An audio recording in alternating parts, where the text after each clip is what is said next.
মৃত্যু একজন মানুষকে একা করে দেয়। দুনিয়ার জীবনের পরিসমাপ্তি ঘটে মৃত্যুর মাধ্যমে।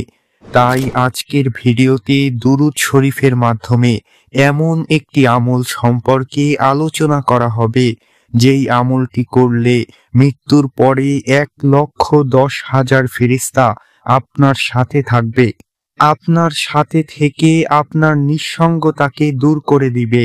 মৃত্যু হচ্ছে আখিরাতে গমন করার প্রথম রাস্তা। প্রতিটি প্রাণীকেই এই রাস্তা পাড়ি দিতে হবে, কিন্তু দুনিয়ার এই ফিতনা, এই মায়াজাল মানুষকে মৃত্যু থেকে উদাসীন করে দেয়। যখন একজন মানুষের মৃত্যু এসে উপস্থিত হবে, তখন তার চোখ খুলে যাবে।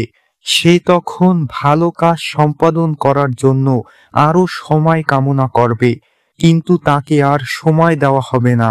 কোরআন মাজিদে ইরশাদ হয়েছে, আর অবশেষে যখন তাদের কারো মৃত্যু চলে আসে, সে তখন বলে, হে আমার রব, আমাকে ফেরত পাঠান, যেন আমি সৎ কাজ করতে পারি যা আমি ছেড়ে দিয়েছিলাম। তাই হযরত ইবনে ওমর রাদিয়াল্লাহু আনহু হতে বর্ণিত আছে, তিনি বলেন, রাসূলুল্লাহ সাল্লাল্লাহু আলাইহি ওয়াসাল্লাম আমার কাঁধ ধরে বললেন, হে ইবনে ওমর, দুনিয়াতে এভাবে কাটাও যেন তুমি একজন মুসাফির বা পথিক, এবং জীবনকে মৃত্যুর জন্য প্রস্তুত করো। আলহামদুলিল্লাহ, আমলটি শুরু করার পূর্বে কয়েকবার দুরূদ শরীফ পাঠ করে নিতে হবে। অতঃপর এই আমলটি করুন।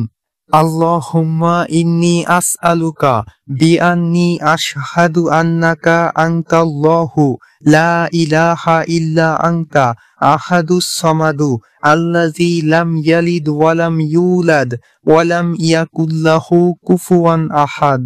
আলহামদুলিল্লাহ, এই আমলটি প্রতিবার পাঠ করার মাধ্যমে 1,10,000 ফেরেশতা আপনার মৃত্যুর পরে আপনার সাথে উপস্থিত থাকবে এবং আপনাকে বিপদ থেকে রক্ষা করবে। তাই আমরা সকলেই এই আমলটি করার চেষ্টা করব, ইনশাআল্লাহ।